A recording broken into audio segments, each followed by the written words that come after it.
Conoce toda la riqueza cultural e histórica de Huatusco y la región en Conociendo Huatusco con Daniel Méndez Vivanco. Amigas, amigos, qué gusto me da saludarlos nuevamente. Les doy la cordial bienvenida a un programa más de nuestra serie Conociendo Huatusco. En este inicio de lo que es el fin de semana, pues el mes de octubre ha avanzado muchísimo y nos vamos acercando a lo que son propiamente ya días importantes en las conmemoraciones y en las festividades.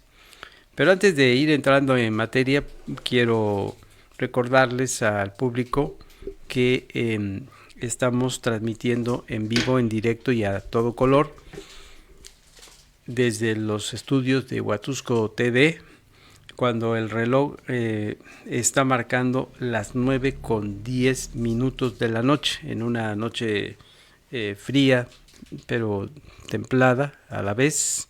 Una característica muy importante del clima de Huatusco, afortunadamente no está lloviendo en estos momentos, después de esos pues de ese periodo de tan torrencial de las lluvias, y que vaya que sí ha llovido, pero afortunadamente en estos momentos está el clima agradable. Y quiero agradecer los controles técnicos también a nuestro director del programa y titular también de este medio de comunicación, Roberto López Sánchez. Roberto, gracias por estar aquí acompañándonos. Y ya saben la invitación que siempre les hago, ¿no?, de que todos los que quieran entrar en lo que es el estudio en vivo, porque después se van a quedar para las reproducciones y las visualizaciones, pues con mucho gusto les damos entrada aquí a los comentarios que hace el público, a los saludos que nos hacen y que luego quieren que saludemos también. Y nos gusta que nos escriban, y eso para nosotros pues nos permite también, a mí me gusta en lo personal interactuar con el público. Así que pues decía yo que nos estamos acercando a lo que es un mes de octubre de conmemoraciones, en donde en estas conmemoraciones pues también intervienen las de tipo religioso, ¿no? Por ejemplo, en este mes y lo que es la semana entrante, aquí en Huatusco, como seguramente en otras partes, pues se llevan a cabo las conmemoraciones relacionadas con la festividad de San Rafael Guízar y Valencia, que hay mucho que platicar también aquí en Huatusco y la región acerca de esta figura religiosa, hoy elevado a los altares. Y también el Día del Médico, que en los tiempos pasados pues se celebraban pues muy bien. Había una organización a través de las sociedades médicas y se celebraba muy bien el Día del Médico, que coincide casi con la conmemoración del hoy San Rafael Guízar y Valencia. Pero al terminar, y ahí es donde vamos a ir entrando en materia, al terminar desde lo que es el 30 y el 31, de acuerdo con la tradición, ahora sí que remota, pues es el preámbulo, es la preparación para lo relacionado para la conmemoración de Todos Santos. Lo voy a decir como es la expresión popular huatusqueña: Todos Santos y los fieles difuntos. Así es como se conoce dentro del ámbito religioso. Pero ya en la tradición popular, pues los huatusqueños y en otras partes de nuestro país, pues también decimos el Día de Muertos, ¿no? Y usted habrá visto luego entonces que hemos puesto como título la tradición del Día de Muertos y sus altares. Si ustedes que me están viendo y escuchando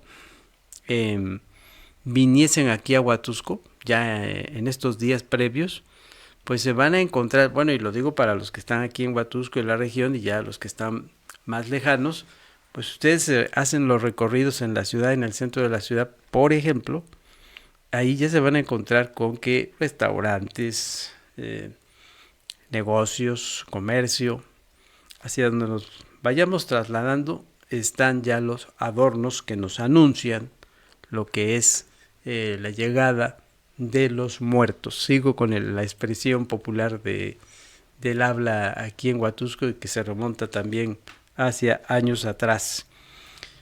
Es por ello que entonces surge este programa con esta temática y con el invitado de hoy que ha estado ya con nosotros en otras ocasiones. Es un invitado de lujo que me da muchísimo gusto que me acompañe, porque le decía yo el título, voy a repetirlo: la tradición del Día de Muertos y sus altares. Me estoy refiriendo al licenciado Severo Pérez Flores. Él es una persona que sabe mucho de la cuestión del diseño, aparte de su formación académica, que tiene una fuerte formación académica en el plano religioso y en el plano cultural. Y a propósito de este tema, también debo decir que en esa hoja de servicios, nuestro invitado también tiene un conocimiento filosófico, porque tiene esa carrera de filosofía.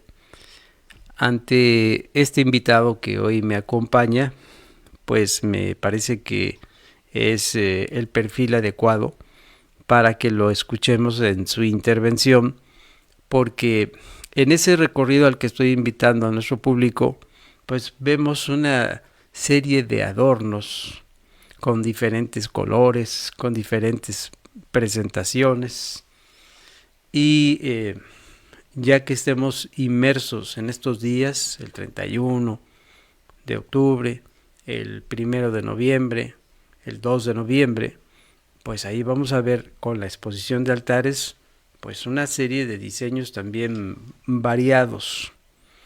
Nuestro invitado nos ha preparado y nos ha compartido una selección de imágenes que también lo vamos a presentar aquí al público, y ahí vamos a poder apreciar esta variedad de adornos, de cómo se hacen, cómo se elaboran estos altares.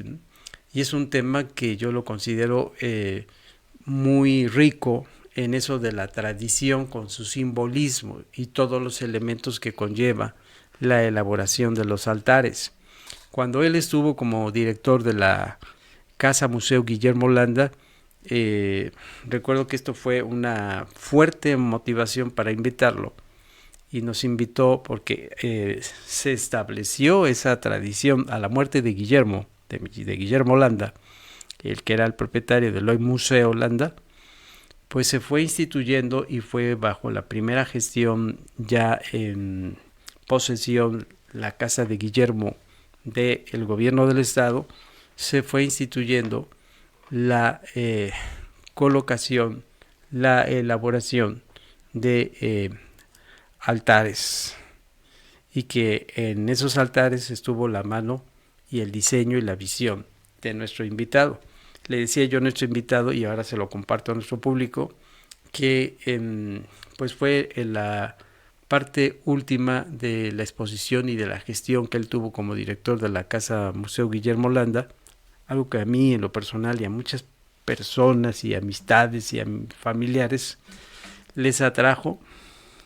Él hizo un altar, oigan qué interesante, hizo un altar a base de hojas de maíz, ¿sí? Así como lo está usted escuchando, a base de hojas de maíz, que le voy a pedir en esta exposición que él va a hacer, nos hable. Yo creo que sería nuestra primera pregunta, ¿no? Empezar por ahí. ¿Cómo se elaboró ese altar a base de hojas de maíz?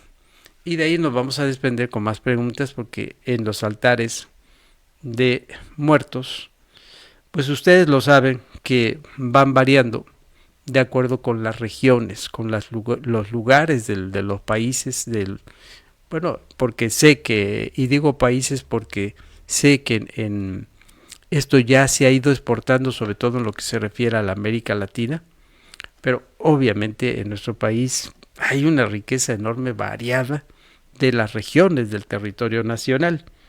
Y Huatusco y la región, pues creo que se tiene que dar a conocer. Hay ya cada vez más fuerza y presencia del turismo en Huatusco y la región, que eso nos agrada, para quienes vivimos aquí del turismo huatusqueños, en el entendido fuera de Huatusco, que vienen cada año a visitar a sus seres queridos que yacen en el panteón municipal, pero también turismo de fuera que viene incluso por primera vez, y por eso es la importancia y se valora esta exposición que vamos a tener, este diálogo que vamos a tener con nuestro invitado.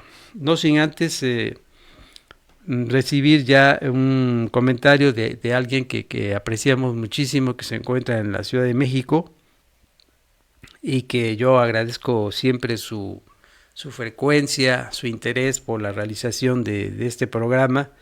A Galintias Mateopoulos dice: buenas noches, estimado Daniel, desde la Ciudad de México. Comienza ahora el frío que anuncia un invierno realmente frío. Sí, efectivamente, el Servicio Meteorológico ya nos está advirtiendo de que viene una temporada de frío intensa. Atento a tu programa como cada viernes. Muchísimas gracias, mi querido amigo, y un fuerte abrazo para ti. Saludo allá a la capital de la República Mexicana. Agrega en otro comentario Galintias, dice: el programa de hoy será excepcional, ya que es mi fecha favorita, ya que reviste una tradición muy hermosa porque se exponen las creencias trascendentales. Eso me gusta, la forma en cómo está rematando con su comentario Galintias, de efectivamente la importancia que tienen pues estos días, ¿no?, que vamos a vivir, que conmemoramos. Así que, mi querido licenciado Severo, una vez más te agradezco que hayas aceptado mi invitación. Bienvenido al programa. Y va entonces la pregunta: quiero que le platiques a nuestro público ese altar que tuvo como elemento constitutivo en su elaboración las hojas de maíz. ¿Cómo estuvo eso? Pues muy buenas noches, maestro Daniel. Agradezco la invitación de poder participar en este programa. A Roberto por abrirnos el espacio de difusión, y pues a todos ustedes que desde la comodidad de sus casas o a través de los distintos medios digitales nos están sintonizando, pues mi más sincero saludo. Y bueno, la intención en aquella ocasión, ajá, sobre este altar en honor a Guillermo Landa, fue reinterpretar uno de sus poemas que él deja plasmado en su última obra publicada precisamente por aquel entonces IBEC, actualmente la Secretaría de Cultura de Veracruz. En el poemario de La emoción de velada, claro, él deja un poema que se llama Terrorismo alimentario, en el cual aborda un tema trascendental que es el uso de alimentos transgénicos, ¿no?, y cómo esta alteración genética pues distorsiona o perturba la naturalidad de la producción del maíz. Ajá. Pero muy al estilo de Guillermo Landa, yo podría decir del último Guillermo Landa, que hace como un estudio introductorio que forma, sí, parte ya del mismo poema, de la misma obra que publica. Entonces él empieza a hacer como un estudio y dice, bueno, ¿de dónde viene el maíz? ¿Qué significa el maíz para las primeras culturas? Y sobre todo para las culturas mesoamericanas, ¿no?, que lo tienen y lo consideran como el elemento primigenio, ¿no?, de donde nace el hombre.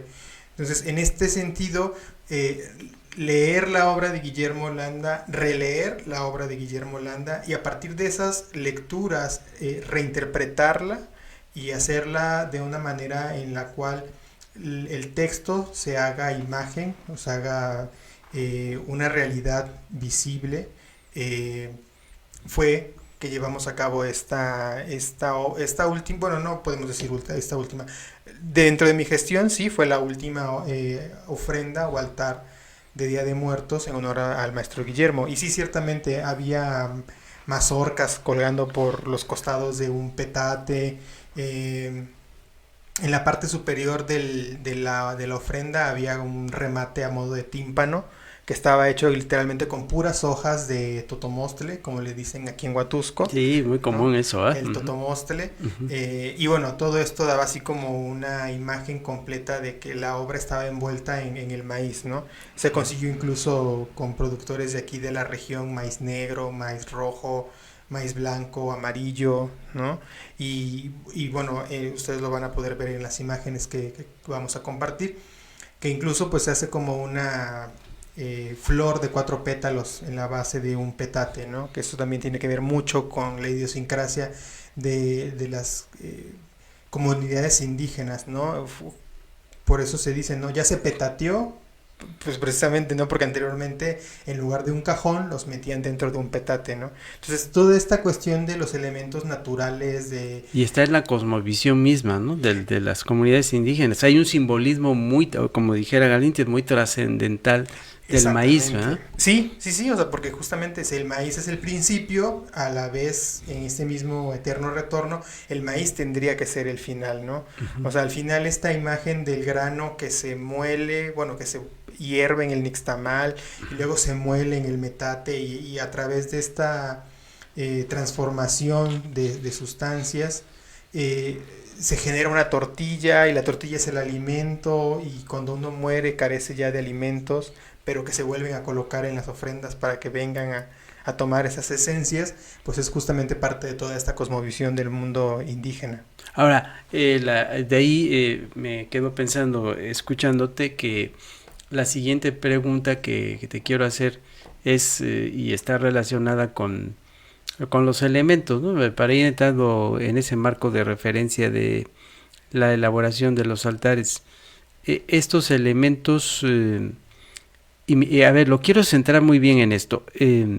Tengo la impresión de que en el asunto de los altares hemos caído en un esquema, ¿no? O en un modelo así como que ya se ha vuelto muy común, pero partiendo de esto que nos acabas de hablar del altar que hiciste con las hojas del maíz, pues tenemos el deber de adentrarnos, creo yo, en las comunidades indígenas que todavía nos pueden aportar muchas cosas sobre cómo elaborar estos altares que nos llevan a una originalidad y a una creatividad. Esto es así, hay mucha cosa por conocer en cómo se debe elaborar un altar, porque insisto, me da la impresión de que a veces se ha caído como en un modelo trillado, pero la originalidad y la creatividad es la que nos presenta una inmensidad en su riqueza de estas tradiciones y costumbres. ¿Es así? Sí, yo creo que para poder rescatar la estructura original de una ofrenda, vamos a ponerle un nombre, de una ofrenda típica de Huatusco, eso, ¿no? Uh-huh. O una ofrenda típica del centro del estado de Veracruz, o una ofrenda típica de, no sé, de la Huasteca Potosina. Uh-huh. Creo yo que deberíamos de mirar siempre a los ancianos, a los antiguos, a los viejos, a los abuelos, ¿no? ¿Por qué? Porque afortunadamente ellos resguardan esta tradición oral, uh-huh, ¿no? O esta tradición de venirlo haciendo así, porque así siempre se ha venido haciendo. Y no sé, ¿cómo decirlo? No se dejan influenciar tanto por las nuevas tendencias que puede llegar a aparecernos. La fuente originaria está en ellos, está en el conocimiento ancestral de los ancianos, de los abuelos. Y en medida de que uno reconozca la riqueza que ellos tienen a través de su forma de hacer las cosas, uh-huh, es que podemos conservar una originalidad propia, ¿no? O sea, yo, que ustedes lo saben, no soy de aquí de Huatusco. Pero ya eres huatusqueño, ¿no? Ya me siento huatusqueño. Hay que saber entender cuál es la forma y cuál es la estructura y el esquema de una ofrenda típica de aquí de Huatusco, ¿no? Que es una ofrenda que se aleja mucho justamente de estas nuevas opciones de 7 niveles, 3 niveles, 2 niveles, 1 nivel, ¿no? O sea, ¿por qué? Porque en este sentido la visión, el sentimiento y las intenciones con las que las personas de Huatusco ponen una ofrenda es muy distinta a las que se ponen o se colocan en otros lugares. Yo interpretaba, por ejemplo, cuando hacía este recorrido en las calles de Huatusco por estas fechas, en las que determinadas casas abren incluso las puertas y dejan a conocimiento del transeúnte desde la banqueta la ofrenda que han colocado para sus fieles difuntos.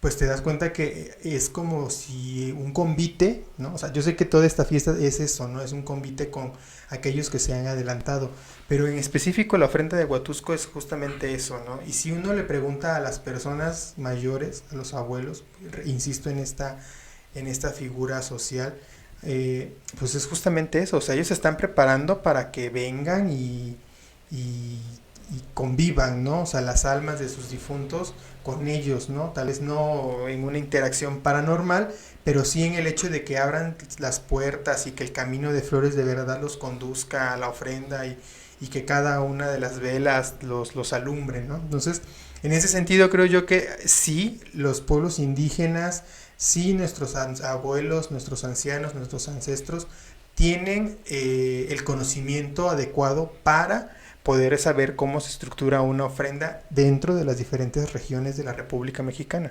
Ahorita te quiero hacer con lo que acabas de decir otra pregunta que me parece fundamental, no sin antes leer aquí, dice Beatriz Adriana Mendoza.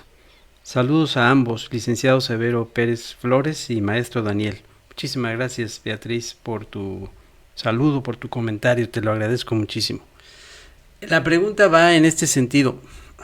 Con ya el tiempo que tienes de vivir aquí en Huatusco y que veo que te has ido arraigando fuertemente, ¿se puede hablar de un altar constitutivo propiamente de Huatusco, que fuera un rasgo distintivo de Huatusco? ¿Has encontrado eso? Que nos dijeras, bueno, en Huatusco veo que este altar tiene estos elementos. Y si es posible hablarnos de esos elementos que ya has observado, porque para eso le comento también al público que hay que hacer recorridos, como lo acaba de decir el licenciado Severo, ¿no?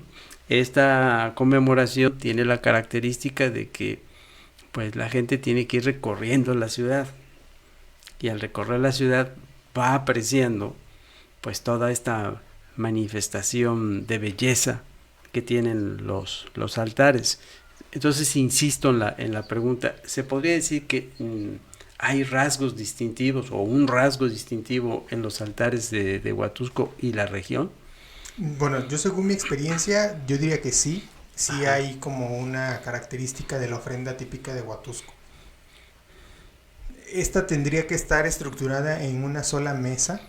O sea, literalmente es una mesa, ¿no? ¿Por qué? Porque la gente que yo he visto que coloca la ofrenda de esta manera, sí, ocupa ya sea la mesa del comedor o otra mesa que tienen destinada específicamente para eso, ¿no? O sea, un tablón al cual le ponen 4 patas, ¿no? Y de ahí se extiende un mantel, ¿no? Un mantel que a veces llega hasta el piso. O sea, que no lleva tanto nivel.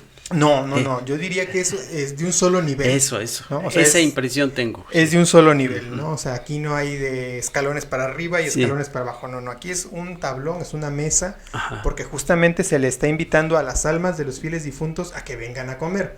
Entonces, pues digo yo, en ese sentido, ellos entienden que nadie va a venir a comer en una estructura de 7 escalones, aunque hay comunidades que tienen su significado y su simbolismo, pero en Huatusco lo que yo entiendo es que es en un solo nivel, ¿no? Y algo que me resulta muy característico de la gente de aquí de Huatusco es que colocan tenates. Eso, muy bien, ¿no? Sí. Estos cestos hechos con palmilla, ¿no? Y adentro del tenate le colocan de todo lo que tiene la ofrenda, por lo menos en una pieza debe de estar adentro del tenate. ¿Qué lleva? Por ejemplo, las maltas, ¿no? Que es algo también muy característico de Huatusco. Cosa que en Córdoba, que de donde yo soy, no hay maltas. Allá es mandarina, ¿no? Pero bien. Aquí en Huatusco, la fruta típica en cítrico, podríamos hablar que es la malta, ¿no? Esta mandarinita más pequeña, pero de un sabor muy, muy peculiar. El plátano roatán, ¿no? El pan de muerto, ya sea de manteca. Y es el plátano de rancho, me quedo pensando, ¿eh? Exacto, porque no es este roatán que podemos encontrar en ciertas tiendas comerciales, ¿no? O sea, si es como un plátano criollo, un roatán criollo, si pudiese caber esa expresión, ¿no? ¿Por qué? Porque es un poco más masudito, menos dulcecito, personalmente ese me gusta más. Sí, ¿no? Menos dulcecito, es menos cierto. Dulce, ¿no? Entonces, pues las famosas maltas, el plátano, las jícamas, Hay incluso a quienes les ponen, ¿no? Hay dentro del mismo tenate un plato con arroz y mole. Uh-huh. ¿El tlaltonile? El tlaltonile también, uh-huh, ¿no? Que forma parte de la cultura gastronómica de Huatusco. De repente también he visto que le ponen como las pachitas o las botellas de licor más pequeñas, ¿no? Como estas muestras. También van adentro, y lo característico es que entre todos estos productos tienen que ir estacadas las famosas velas de cebo. Sí. ¿No?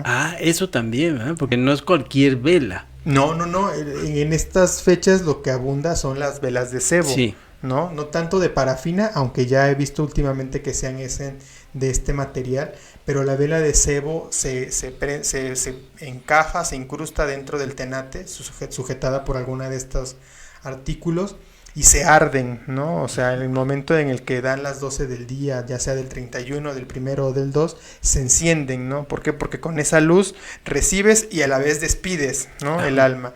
Entonces, algo muy característico que también me ha tocado ver en algunas casas es que se ponen la cantidad de tenates por persona. O sea, no es así como de, pues en esta le pongo a 3 difuntos, no, sino que este tenate es para fulano de tal, ¿no? Específicamente, ¿no? O sea, cada tenate representaría un difunto en la casa, ¿no? Digo, eso para las familias que tienen pocos difuntos, pues creo que queda muy bien, pero cuando las familias tienen una gran cantidad de difuntos, pues me imagino que las ofrendas se van haciendo más grandes y más grandes y más grandes, ¿no? En ese sentido. Y algo muy característico que yo he visto también en estas ofrendas en Huatusco es que el arco de flores, que ese no puede faltar, ¿no? Es un elemento que se repite creo que en todas las ofrendas a lo largo de la República. El arco de flores lo amarran en la parte frontal de la mesa, ¿no? Sujeto tal vez de las patas o a veces metido en algunas cubetas con algo que lo sujete, ¿no? Y en algunas otras partes de la República el arco se pone en la parte posterior, casi pegada a la pared. Entonces esta idea, por ejemplo, de que el arco va también adelante es algo que le da un toque muy distintivo a las ofrendas de aquí de Huatusco. Uh-huh. Y algo también dentro de esto mismo del arco es que no lo respaldan con palma de camedor o con palmito, sino que va forrado literalmente de ramajos de cempasúchil y de moco de pavo. Entonces eso también a mí se me hace algo muy característico porque en Córdoba los arcos siempre llevan de respaldo el palmito o el camedor, ¿no? Qué importante que estás incorporando, no sé si nuestro público lo nota, pero también estás incorporando en el lenguaje, en el habla popular, cómo se expresa la gente desde esos orígenes, ¿no? Por ejemplo, el tenate, ¿no? Lo que acabas de decir, se petateó. Sí, se petateó, ¿no? Todo eso, ¿no? Una expresión. O sea, que me agrada que estés rescatando también el lenguaje, ¿no? ¿Qué ibas a decir algo de otro elemento ahí del altar que has visto aquí en Huatusco? Algo que también me sorprende de la gente, y eso lo he visto los 3 años que ya llevo colocando ofrendas, tanto en la Casa Museo Guillermo Landa como en la casa de todos ustedes, es que la gente lleva las cosas a bendecir. Ajá. O sea, uno asiste a misa, ¿no? En los días previos a Todos Santos y fieles difuntos, y es muy común que la gente lleve a bendecir los tenates y las velas y la sal y el agua que van a poner dentro de las ofrendas, ¿no? O sea, todo esto es como un ritual que no solamente está plasmado en esos 3 días, sino que hay gente que lo hace hasta con 15, 10 días, 5 días antes, ¿no? O sea, esa preocupación de que lo que se va a poner en la ofrenda debe de estar bendito, ¿no? Uh-huh. Como dice también la gente, es otra forma de expresarse de la gente, es ¿no? Cierto eso. Si no está bendito, no lo puedes poner dentro de la ofrenda, ¿no? Cierto. Entonces, pues obviamente esto hace que las compras para la ofrenda de Día de Muertos no sean en las inmediaciones de la fiesta, sino que son desde antes, ¿no? O sea, la gente ya se va preparando con los tenates, ¿no? Hoy salí a la calle, me compré 5 tenates, ya nada más me van a faltar otros 5. Visitar los mercados, ¿no? Exacto, visitar los mercados, las plazas, ¿no? O sea, los tianguis. Los tianguis también, todo esto también va cambiando los colores, los olores y los sabores, ¿no? O sea, de repente empiezan a haber muchas canastas de maltas, ¿no? Pero ayer no había y ya ahorita hay porque pues ya se acercan estas fechas, ¿no? Uh-huh. Entonces, estas características que bueno, si lo pudiéramos ver desde el aspecto filosófico o antropológico, son sorprendentes. ¿Por qué? Porque manifiestan justamente el sentir, las tradiciones de los pueblos, ¿no? Y en Huatusco a mí me ha tocado ver que se conserva mucho todavía esto, ¿no? Qué bueno, ¿no? Que eso me agrada mucho que hayas observado, y también tengo esa percepción. Si te parece bien, vamos a irle presentando a nuestro público este conjunto de imágenes que nos has compartido, que has seleccionado, y nos vas explicando qué elementos podemos apreciar ahí en estos altares, cómo se pusieron estos altares, qué detalles tienen estos altares, ¿no? Ahí ya estamos viendo una primera imagen. Venos describiendo qué son cada una de estas imágenes. Si miren, bueno, podemos en esta... ir en un orden desde que vayamos. Creo que esa es la primera imagen, ¿verdad? Ahí, vamos. Ahí la tienes, la estás observando. Ajá, exactamente. Bueno, bueno, eso es bien curioso. Esta primera imagen de la ofrenda, esa la puse en mi casa. Ajá. O sea, ¿tú pones también en tu casa eso? Sí, yo, bueno, no era mucho pero a partir de que tengo una pareja que sí es muy asidua a poner ofrendas, ajá, bueno, hemos entrado en esta tradición. Y ¿no? Te metes a la cocina también, ¿verdad? Sí. Eso es bien curioso porque, por ejemplo, esta no se quería catalogada como una ofrenda de Huatusco. O sea, hablo de que lo amo, pero en realidad como que no lo practico mucho. Ajá. Un poco de incongruencia de mi parte. Ajá. Porque esta ofrenda estuvo estructurada en 2 niveles.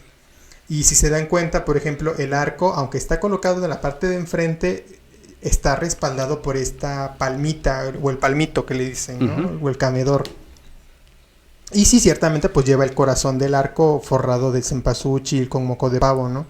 Pero, bueno, digamos que esta ofrenda es como una especie rara de sincretismo entre lo cordobés y lo huatusqueño que ahora tengo, ¿no?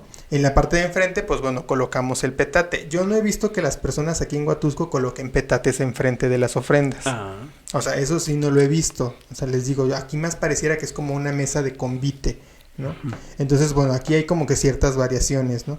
Lo que sí hay es que, por ejemplo, las cosas se colocaron en tenates, ¿no? Los tenates están en la parte del petate y, bueno, sobre el petate igual se traza una cruz, que es algo también muy característico de las ofrendas, tanto en Huatusco como en otras partes, yo me he dado cuenta. El papel picado, que es una de las artesanías muy características de México y que en estas fechas, al igual que en Semana Santa, como que alumbran y decoran las casas, ¿no? Los negocios, las iglesias. Entonces, bueno, en esta idea también algo muy característico de la ofrenda de Huatusco es que le guindan las cosas a los arcos. Yo eso no lo había visto antes. O sea, a las maltas siempre regularmente las va uno a comprar con un pedacito, un tunquito de la rama de donde estaban colgados. Claro. Con sus hojitas, ¿no? Con sus hojitas. Uh-huh. Bueno, de ese tunquito lo amarra la gente y se lo guinda al arco. Entonces el pobre arco termina cargando alrededor de unos 4 o 5 kilos de naranjas, más aparte le cuelgan plátanos, le cuelgan panes, le cuelgan jícamas. O sea, toda esta estructura de ornamentación del altar es muy característico, pero les digo, o sea, esta ofrenda en específico que ustedes están viendo es como una especie rara entre lo cordobés y lo huatusqueño, ¿no? Bien. Pero bueno, ya empezamos con la tradición, ¿no? Vamos con la siguiente imagen, señor director, si eres tan amable para que sigamos en esta secuencia de imágenes tan interesantes de los altares que pues hay variedad como la que estamos viendo ahí. ¿Qué característica tiene? ¿Qué nos puedes decir de esta imagen? A ver aparece el arco, ¿no? Bueno, en esta en específico yo diría que es la ofrenda típica de Huatusco. O sea, esta la tomé en casa de una señora de aquí de Huatusco. Ajá. Y bueno, es lo que les decía yo, ¿no? O sea, está colocado a un solo nivel porque está puesta sobre una mesa. O sea, una mesa en la que fácilmente cabrían unas 8 personas a sentarse a comer, ¿no? Y si se dan cuenta, bueno, en la parte de enfrente están a modo como de hilera los tenates, ¿no? O sea, y en esa ocasión que visitaba esa casa, pues los tenates, les repito, o sea, tienen pan, maltas, jícamas, fruta, ¿no? Manzanas también adentro. Entonces, si se dan cuenta... Los pedazos de caña, ¿no? También. Pedazos de caña, la calabaza en dulce, claro. Esta calabaza cristalizada, ¿no? Es cierto. Que cocinan con piloncillo. Y bueno, las velas de cebo ya ardiendo, ¿no? Y podemos apreciar que el arco justamente está estructurado únicamente de un carrizo o de una manguera. Y a este se le amarran los ramajos de cempasúchil. Ajá. Y se le intercala siempre el moco de pavo como para darle color, ¿no? Como darle vista. Además de que son flores que únicamente florecen en esta temporada del año. Claro que sí, ¿no? sí. O sea, fuera de octubre, noviembre, uno no ve moco de pavo ni cempasúchil, ¿no? Esta otra que estamos apreciando es una ofrenda típica del estado de Yucatán. Antes de que continúes, nada más déjame leer que me parece muy interesante lo que está escribiendo Elvira Osorio. Dice, buenas noches. En comunidades de los alrededores de Huatusco y de Totutla se utilizan ramos de limonaria. Me encanta este término. Qué bueno que está incorporándose lo del lenguaje popular. De ramos de limonaria.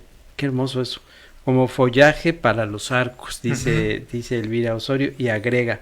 También se utilizan los tallos de la planta de plátano para colocar las velas. Eso es lo que está diciendo. Sí, eso también es muy cierto. Muy bien. En lugar de utilizar candelabros de barro, la gente Sí. utiliza troncos de guineo o troncos de plátano, de la mata de plátano. O sea, se le hacen hoyos y ahí se van parando las velas. Sí, eso también es muy cierto, porque en Casa Landa lo realizamos, me parece, en 2 ocasiones. Adelante con Justamente la imagen. eso. Gracias a Elvira por los 2 comentarios que me gustaron muchísimo. Sí, y algo que, rescatando este comentario de Elvira, ciertamente la limonaria se utiliza como follaje, y hay algunas personas que utilizan la ramatinaja. Eso, sí, cierto. ¿No? La ramatinaja que también, aparte de Semana Santa, en Todos Santos, Fieles Difuntos, vuelve a aparecer esta hoja grande de un verde muy, muy encendido y que aguanta mucho tiempo después de haber sido cortada del árbol. Entonces también la ramatinaja sirve como follaje para los arcos florales. Bueno, la imagen te está esperando con la explicación. La imagen en que pueden apreciar es una ofrenda, como les mencionaba, de la ciudad de Mérida, Yucatán. Uh-huh. En esta ocasión podemos apreciar que también está estructurada en una sola mesa, ¿no? Pero lo característico es que aquí no se utilizan arcos. O sea, en la ofrenda de Yucatán no hay arcos de flores. Lo que preside la ofrenda sería esta cruz, ¿no? Grande, que bueno, eso le da como cierto sentido religioso, católico a la ofrenda. Y bueno, a la cruz se le cuelga este lienzo floreado, ¿no? Lienzo florido, dando a entender como el sudario con el que bajaron a Cristo de la cruz, ¿no? Pero que con estas flores nos representa que es una cruz viva, es una cruz de gloria, ¿no? Entonces, a los costados de esta ofrenda, pues podemos apreciar ya las fotos de los familiares difuntos. Y es algo bien característico, porque no en todas las ofrendas de muertos se colocan fotos de los difuntos.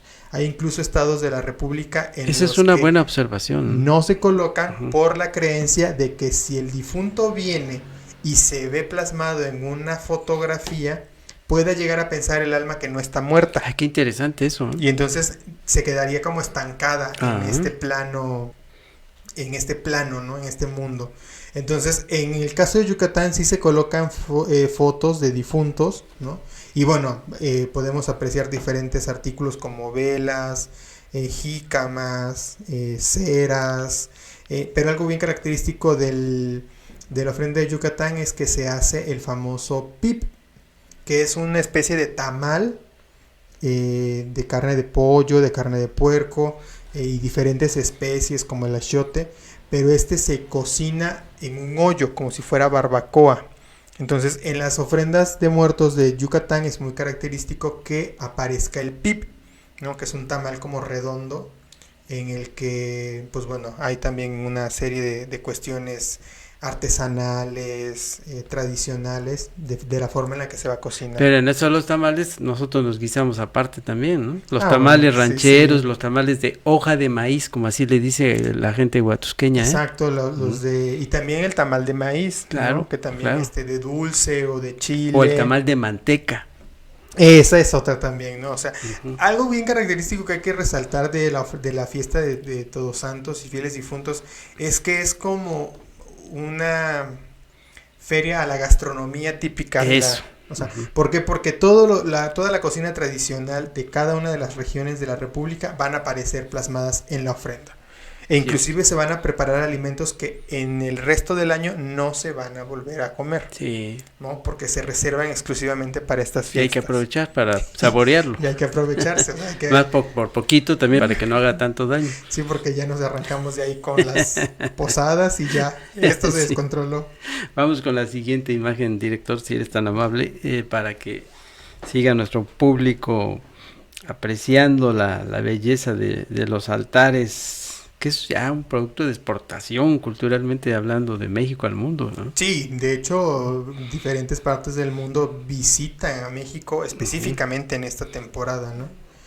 Bueno, esta sería una foto igual de la misma ofrenda que les platicaba que se colocó en mi casa, ¿no? Algo que pueden apreciar ahí un poco más de cerca son lo que se conocen como árboles de la vida, que son como unos candelabros hechos en barro y que están decorados con flores hechas del mismo barro, ¿no? Regularmente los árboles de la vida representan justamente como el árbol del jardín del Edén, ¿no? Entonces tienen las flores, lo hacen atractivo, las hojas también, tienen colgados ciertas frutas, pero estos en específico tienen dos figuritas humanas que representan a Adán y Eva, ¿no? Que son justamente aquellos que se acercan al árbol del bien y del mal y que comen el fruto, ¿no? Y que a través de esa acción desobedecen el mandato divino y bueno, de ahí viene todas las consecuencias de la mortalidad del hombre, ¿no? Muy bien, vamos con la otra imagen. Queremos aprovechar al máximo esta colección, por eso es que nos interesa que vayamos a la par con el tiempo que está transcurriendo y poder apreciar todo lo que implica pues esta presencia de los altares. ¿Qué estamos viendo ahí, licenciado Severo? A ver, bueno, miren, precisamente esta es la ofrenda que les mencionábamos en Casa Museo Guillermo Landa, que estaba realizada bajo la inspiración del maíz, de este poema del maestro Guillermo. La parte de arriba... ¿Cómo se llama el libro? ¿Recomiéndalo? Bueno, el libro se llama La emoción de velada. Que fue la última obra publicada para de invitar Guillermo. A nuestro público a que lo lea, ¿no? Sí, la verdad es que sí, tiene poemas muy bellos. No todos hablan del maíz, ¿no? Sino que es como una miscelánea de temas. Muy bien. Que escoge Guillermo. Y bueno, en la parte de arriba es justamente la parte que más le llamaba la atención en aquella ocasión al maestro Daniel, que es este como tímpano o rompimiento que realizamos con pura hoja de maíz o hoja de totomostle, ¿no? O sea, literalmente eran como escamas de hoja de maíz, una puesta tras otra, para cerrar este medio círculo y colocarlo en la parte superior de la ofrenda, ¿no? Y a los costados de la ofrenda, pues les mencionaba que colgaban ramajos de naranjas, de limas, de maltas y las mazorcas, ¿no? Descubiertas de las hojas que las protegen. Y en esta ocasión sí respetamos la idea de que fuera en una sola mesa, ¿no? Muy al estilo de Huatusco, aunque se reinterpreta, ¿no? A mí me gusta eso, ¿no? De que sea una sola mesa, porque es muy propio. Yo también he observado eso, es muy propio de acá, ¿eh? Sí, o sea, aquí no se complican tanto con escalones y con peldaños, ¿no? O sea, en esta, o sea, la de verdad que la sencillez de una mesa. Y algo que les quiero mencionar, que es como un detalle que siempre tuvimos al momento de colocar la ofrenda con el equipo con el que trabajé, es que ocupábamos la mesa en la que Guillermo Landa comía con su mamá. Ah, mira. Que es una mesa que está en la cocina de esa casa museo, Guillermo, en la casa museo. Entonces, ¿por qué? Porque justamente era eso, o sea, era invitar a don Guillermo que viniera nuevamente a comer a su casa, ¿no? Entonces, bueno, en esta ocasión ustedes pueden ver que frente al mantel pues cuelgan las mazorcas. Esta fue igual otra ofrenda en Casa Museo Guillermo Landa. Esta fue del segundo año de mi gestión. Ahí sí nos brincamos un poquito la barda porque había niveles, había escalones en esta ofrenda, ¿no? O sea, sí había una serie de gradas. pero la idea era lo mismo, o sea, aquí lo que estábamos haciendo era interpretar un poema de Guillermo que habla sobre las flores, Ajá. ¿no? Por eso hay tanto color,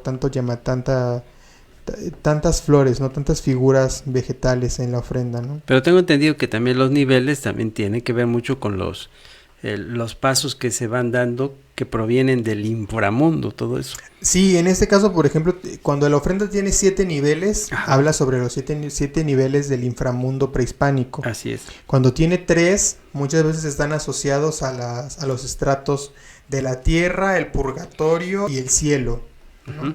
Que son como los estadios en donde pudiese estar colocada el alma, ¿no? El alma en pena, pues estaría atrapada en el plano de la tierra, ¿no?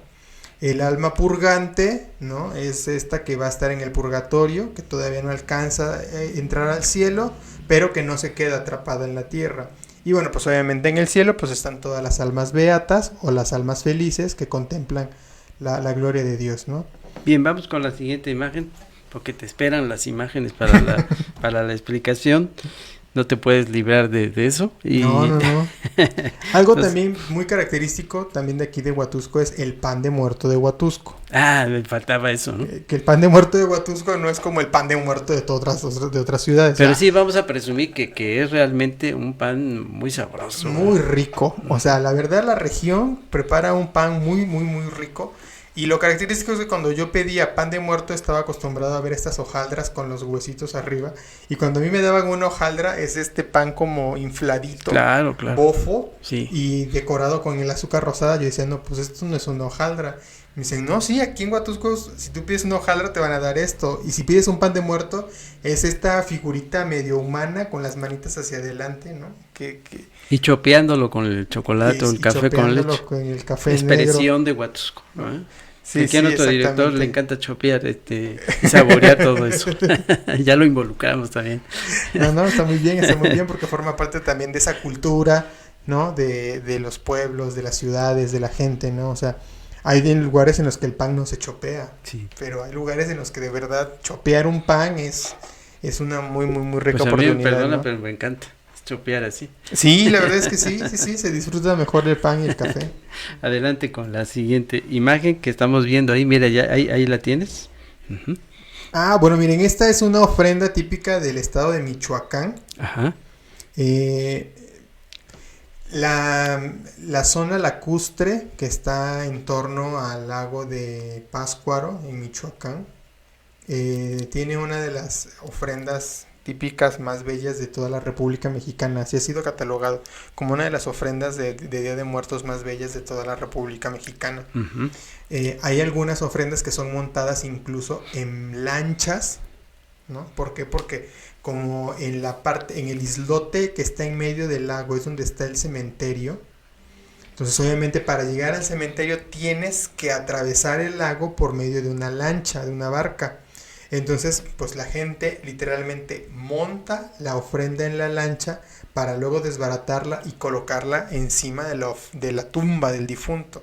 Entonces es muy característico, por ejemplo, que en Morelia, Michoacán, o en todo el estado de Michoacán, se promocione esta lancha con la ofrenda colocada, ¿no? Pero ya una vez que se desarma y se coloca sobre la tumba del difunto, queda más o menos así, ¿no? Con estos arcos cuadrados en forma de triángulo, con un remate triangular, que esto tiene que ver mucho con la idea de la arquitectura neoclásica. Pero recuerden también que el triángulo tiene una simbología muy específica dentro de la teología cristiana, ¿no? Claro. O sea, el triángulo es símbolo de la Trinidad, ¿no? De esta divinidad en 3 personas. Y está rematado este triángulo con una cruz. Eso le da sentido cristiano, ¿no? Sentido de redención. Y esta idea de lo cuadrado es retomado de la cultura purépecha, que es la típica de Morelia, porque el cuadrado representa justamente el plano de los espíritus, ¿no? Uh-huh. Entonces 4 caminos tiene, porque 4 caminos, según los purépechas, les conducían al mundo de los espíritus. Entonces, bueno, por ejemplo, aquí lo que vemos es que rebosa mucho la flor de muerto, ¿no? O sea, en el tapete que ustedes pueden apreciar en la parte baja e incluso en el marco y en las molduras de esta de esta ofrenda. Y en el centro ustedes pueden ver como si fuera un marco con una aspa. Esta aspa igual es una especie de cruz que forma parte del sincretismo entre lo que los frailes les enseñaban a los indígenas, ¿no? Y los indígenas asimilaban, ¿no? Entonces los elementos que ya tenían como construidos, los frailes los resignifican y lo orientan hacia la catequesis, ¿no? Perfecto. Seguimos con la siguiente imagen. Vamos a... Me parece interesante eso de que el estado de Michoacán también pues es un punto de referencia para estas conmemoraciones, ¿no? Ahí sí, la verdad es que por ejemplo Morelia, Oaxaca también, o sea, son ciudades en las que todo el mundo quiere llegar, ¿no? Vamos con esa imagen. Bueno, esta es la misma que ya hemos platicado. Esa es otra igual típica de Yucatán. Sí. ¿No? Aquí lo que podemos apreciar más de cerca es justamente algunos alimentos que caracterizan. Hay más variedad, ¿no? Sí, exactamente. O sea, por ejemplo, aquí la fruta en cristal, como le llaman aquí también en sí. Huatusco, la fruta en cristal hace mucha presencia en la región de Yucatán. ¿Por qué? Porque la fruta conservada de esa manera pervive más tiempo debido a los fuertes calores. ¿Sabes cómo le dicen aquí en Huatusco? Los dulces hechos en casa. Claro, sí. Así esa es la expresión aquí de Huatusco. Sí, porque literalmente eran los dulces que hacían las mamás, ¿no? Sí. Las abuelas para eso, ¿no? Antes no había tanta comida chatarra como ahora, ¿no? Entonces justamente podemos apreciar ahí, y algo característico de la ofrenda de Yucatán es que las cosas, ya sean algunas frutas o algunos dulces, se van a colocar en jícaras, ¿no? Perfecto. No vemos aquí, por ejemplo, tenates. O sea, en Yucatán no colocan tenates. Tal vez porque no es que no los tengan, pero no es algo común de colocar en la ofrenda. O sea, aquí lo que más permea son la jícara, ¿no? O sea, es como este fruto, el cual se deja secar. Una vez seco se parte a la mitad y se le saca la semilla que tiene dentro, y queda como un cuenquito, ¿no? Y a este cuenquito se le teje una trenza de bambú, de carrizo, que le va a servir como base para que no se lade, ¿no? El cuenquito. Entonces la jícara pues está obviamente presente en la ofrenda de Yucatán, y algo muy característico es que también los santos que las señoras tienen en los altares domésticos se limpian, ¿no? Se sacuden y se colocan dentro de la misma ofrenda. Son santos, ¿no?, de su preferencia. Exacto, son santos de su devoción, sin duda alguna, ¿no? Y bueno, podemos ver otra vez la cruz florida, ¿no? La cruz que nos refleja la alegría, ¿no? de la vida después de la muerte. Bien, seguimos con las otras imágenes que pues me asombra ver cómo hay en estos altares es lo que yo decía al inicio, ¿no? Una variedad ahí de elementos que sí es importante que tuviéramos esa visión integral de dónde extraer la creatividad para poder hacer estos altares. ¿Qué sería aquí? ¿Qué podemos ver acá? Bueno, en esta ocasión estamos viendo nuevamente la ofrenda que se hizo en torno al maíz. Sí. Aquí lo que colocamos fue en cazuelas de barro el maíz de diferentes colores. Sí. Está el maíz rojo, el maíz negro, el maíz blanco y el maíz amarillo. En el metate podemos apreciar, ¿no?, el brazo, el metlapile, que está moliendo el maíz blanco para pues generar la masa, ¿no? Y algo que nos mencionaban hace rato es que el tronco del plátano se utiliza para colocar las velas, ¿no? Aquí las ceras que están paradas sobre la ofrenda están colocadas en troncos de plátano decorados con cempasúchil. Y bueno, aquí sí aprovecho para mandarle un saludo justamente a Betty, porque ella siempre era la que nos conseguía. ¿Ella? Sí, con sus familiares, ella siempre nos conseguía los troncos de plátano para poder colocarlos en las ofrendas de Casalanda. Pues saludos a Betty, y qué bien. Adelante con la otra imagen. Es qué nostalgia también de esos trabajos, ¿no?, que tenían ahí. Sí, ustedes, la ¿no? verdad es que, digo, todos los que ponen una ofrenda saben que no es tarea fácil, y que la verdad sí implica coordinación, muchos días de anticipación, ¿no? O sea, de repente cuando empezábamos a sacar las cosas, pues la gente ya como que se acercaba a veces a preguntar, ¿cuándo la van a abrir? ¿Cuándo la van a encender? ¿Cuándo la podemos ver, no? ¿Esta imagen? A ver, esta justamente es la de hace 2 años. En esta imagen lo que podemos ver es justamente el tronco del plátano de manera horizontal y sobre él incrustadas las velas. Y frente a esta mata de plátano, un tapete de aserrín, que es algo también muy característico en algunas regiones de la República y del Estado. Además de la ofrenda, colocarle un tapete de aserrín. Ese se incorporó ahorita, no lo habías mencionado, ¿eh? Exacto, eso no lo habíamos mencionado antes, pero sí, en algunas ofrendas, este arte efímero, como se le conoce, de colocar tapetes de aserrín con diferentes colores y figuras, que muchas veces nos hablan de pues esta cosmovisión prehispánica, están presentes en algunas ofrendas. En esa ocasión, nosotros hicimos un tapete de aserrín, y está inspirado un poco en las figuras que pueden ver dentro de los pisos de Casa Landa. Ya. O sea, también nos pusimos a ver cómo estaban los pisos adentro de la casa y dijimos, bueno, esta figurita no está muy complicada, la podemos hacer en un molde que nos permita exhibirlo, ¿no? Y bueno, es justamente eso, ¿no? El papel picado que nuevamente aparece aquí como parte de característica y fundamental del altar del Día de Muertos. Seguimos con otra imagen.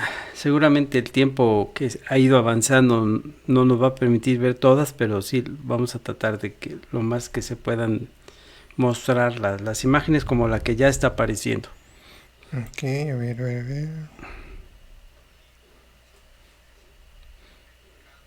Sí, observas ahí. Bueno, esta es esta es la segunda ofrenda que yo puse en la casa. Les repito, o sea, yo sí pongo como una escalera o unos niveles ahí, porque justamente esas estructuras ya las tengo en casa, ¿no? Entonces, aquí lo que aprovechamos, por ejemplo, fue como esta cortina negra, ¿no? Que también es como un color típico de algunas ofrendas de muertos.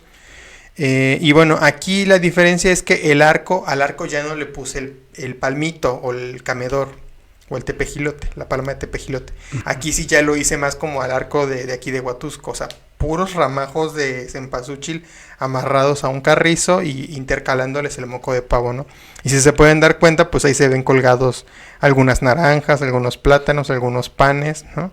Y bueno, yo desde casa en Córdoba sí colocábamos las fotos de nuestros difuntos. Yo recuerdo que mi abuela sí colocaba las fotos de los familiares que ya habían fallecido, entonces yo eso sí coloco, o sea, sí tengo por colocar, o sea, las fotos de los difuntos. Y mencionaste tepejilote, que también forma parte de la gastronomía aquí de Huatusco. Es cierto, ¿no? O sea, literalmente en estas fechas, pues quienes ocupan la hoja la hoja de esa palma, pues van a visitarlas y les dan una podadita y ya por ahí se empieza a revisar si ya viene el tepejilote o no. Entonces, bueno, aquí igual, dentro de los elementos gastronómicos, pues el mole, el tratonile, el arroz blanco, el tlatonile de puerco, porque hay quienes dicen que el tlatonile tiene que ser de puerco, no de pollo. Entonces, bueno, en eso yo no me voy a meter. Y bueno, en esta siguiente imagen lo que podemos apreciar es la ofrenda en Casa Landa, pero ya encendida, ¿no? En la noche era muy bonito que la gente nos visitara ya tarde, porque pues obviamente tiene otra atmósfera diferente, ¿no? El encendido de las luces con su titilar, pues bueno, generan una atmósfera diferente, ¿no? De mucho recogimiento. Adriana Méndez Vivanco, mientras pasa la otra imagen, voy a leer. Adriana Méndez Vivanco está escribiendo: con la emoción a flor de piel, los saludo y agradezco por transmitirnos sus conocimientos. El frío nos recuerda que ellos se están acercando a nosotros, nos preparamos para recibirlos. Dice aquí, nos preparamos para recibirlos. A ver, aquí ya me perdí. Se están acercando a nosotros y nos preparamos para recibirlos. Es una de las tradiciones más grandes de México, llena de color, alegría y tradición. Les reitero mi agradecimiento por tan excelente programa. Somos muy afortunados por tan hermoso legado heredado por nuestros ancestros. Que sigan los éxitos. Mi cariño y admiración para ustedes por su brillante conducción. Una linda noche para todos. Muchísimas gracias a Adriana Méndez Vivanco por el comentario. Sí, eso es muy cierto también, las creencias de que el frío de octubre o los primeros fríos otoñales no eran buenos recibirlos porque venían cargados con las almas de los difuntos. Es eso también otra idiosincrasia de la gente.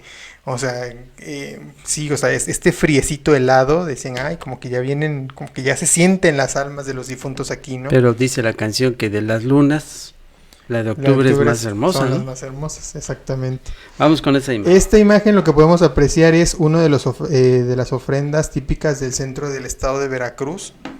En esta la característica es que los arcos no son redondos en la parte de arriba, sino que son planos, literalmente son arcos cuadrados, ¿no? Y bueno, aquí lo que podemos apreciar es lo mismo, o sea, el colgado del pan, de los plátanos, de las naranjas, de la flor, ¿no?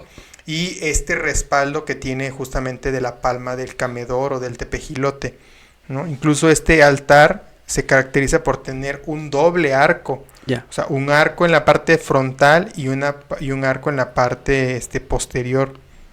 Obviamente el que va a estar al frente pues va a estar más decorado, más cargado de elementos.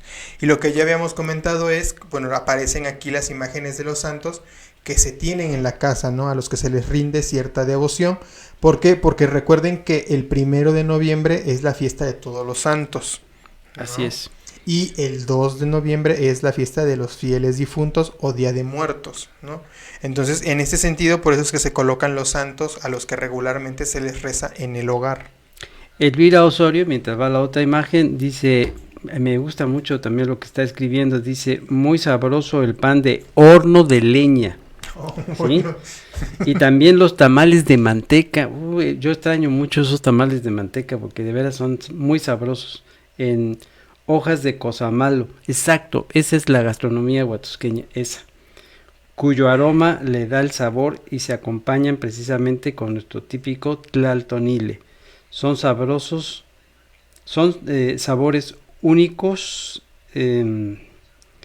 de nuestra región. Claro, ahí está la gastronomía huatusqueña, muy bien. Sí, la verdad es que es una gastronomía muy rica y muy variada, ¿no? Muy bien por Elvira, por esos comentarios. Y algo muy característico es que, por ejemplo, los tamales de hoja de cosamalo, que yo sepa, no se hacen en otra temporada fuera de los muertos, ¿no? O sea, parte de esos alimentos, que se reservan para estas fechas. Se abren y cuando se meten ahí donde está el tlaltonil, ya tengo hambre yo.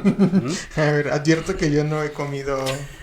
No los he comido así. De lo que te pierdes, solitos, ¿no? A ti que te gusta tanto la cocina, de lo que te pierdes. Sí. Hay que aprovechar estas fechas. Pues ahí están las imágenes, qué bueno que nos dio tiempo de mostrarlas. Gracias, licenciado Severo, por compartirnos estas bellas imágenes. A ver, estamos entrando a la recta final del programa, no sin antes yo te quisiera hacer esta pregunta. ¿Podemos encontrar en los altares un altar, porque sabemos que hay un sincretismo cultural, ¿no? Se mezclan elementos de las culturas prehispánicas y también con los elementos pues que nos ha proporcionado la Iglesia Católica, que vino al parejo con la conquista y con la colonización. ¿Este sincretismo cultural es identitario, es nuestro, o se tiene que separar un altar prehispánico y otro altar que sería propiamente de acuerdo con la creencia cristiana? Yo creo que se entrelazan y no podemos separarlos, ¿no? Pues es característico, por ejemplo, las culturas prehispánicas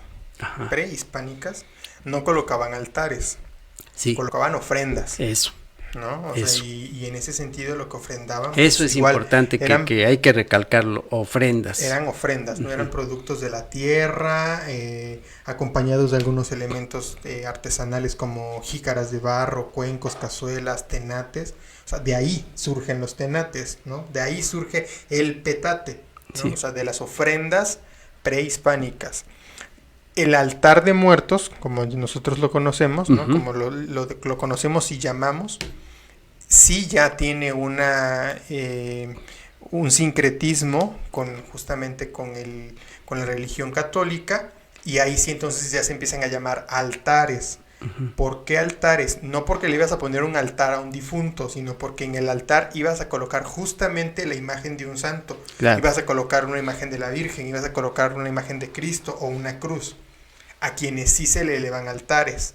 Los difuntos estaban invitados a venir al altar, a ver el altar y a disfrutar de los alimentos colocados. Pero los altares no se colocan a los difuntos, porque en sí no son santos. A menos de que gocen de ese grado, se colocaban, ¿no? Pero esa es la diferencia también muy importante. Pero ese es el valor que tiene el sincretismo cultural, ¿no? Exactamente, sí. La verdad es que en ese sentido, por ejemplo, ya hay muchas cosas de las ofrendas prehispánicas, que era lo que les mencionaba, dentro de las ofrendas de muertos, ¿no? Por ejemplo, lo veíamos en esa foto de la ofrenda aquí de Huatusco, los tenates, las velas de cebo, ¿no? O sea, claro, son elementos que son característicos de nuestros pueblos originarios, que ya están dialogando de manera pacífica con estos conceptos teológicos del catolicismo. Muy bien, pues el reloj nos está marcando las 10 con 15 minutos, nosotros empezamos hace un momento, eran las 10 con 10 minutos, entonces estamos prácticamente en el final del programa. ¿Algún comentario adicional que quieras hacer antes de despedirnos relacionado con todo esto que hemos estado hablando? Sí, yo lo que les invitaría es que desde las posibilidades de nuestros hogares no perdamos la tradición de colocar ofrendas o altares a nuestros difuntos, ¿no? O sea, la verdad a mí me ha sorprendido, por ejemplo, la plaza que se coloca en Huatusco. Es una plaza en la que encuentras de un todo. Y es toda una aventura. Exacto, o sea, y aparte es una experiencia familiar, es una experiencia de salir con la pareja, con los niños, con los abuelos, ¿no? Exacto, ¿no? O sea, de encontrar la cazuela que tú quieres, de encontrar la flor como tú la quieres, de encontrar los dulces que a tu familiar le gustaban. Es justamente eso, o sea, que esas tradiciones no se pierdan, que dentro de nuestras posibilidades hagamos el esfuerzo de colocar, aunque sea pequeña, en un rinconcito de nuestra casa una ofrenda, ¿no? Y no perder de vista la memoria de nuestros fieles difuntos. En medida de que no los olvidemos, ellos literalmente no mueren. Mueren el día en el que ya nadie los recuerda, nadie los invoca, por decirlo así, ¿no? A través del pensamiento o de la palabra. Muy bien, licenciado Severo, pues muchísimas gracias por haber aceptado esta invitación. Como siempre es muy grato platicar contigo, y yo le agradezco a nuestro director que nos haya apoyado en los controles técnicos, pero y sobre todo a usted que está allá detrás de esa cámara, agradecido por los comentarios, los mensajes, los escritos que también nos compartió el público, los que estuvieron al pendiente con sus visualizaciones, con su actitud de escucha. Muchísimas gracias. Les recuerdo que esto se va a ir reproduciendo y va a llegar hasta donde tenga que llegar en esas reproducciones. Por hoy ahí nos vamos a quedar. Buen fin de semana. Yo los invito para que el próximo viernes al filo de las 9 de la noche nos volvamos a citar aquí en esta reunión que tenemos usted y nosotros. Y como siempre le digo, no se le olvide, nos vemos la próxima. Cuídense mucho. Hasta pronto. Conoce toda la riqueza cultural e histórica de Huatusco y la región en Conociendo Huatusco con Daniel Méndez Vivanco.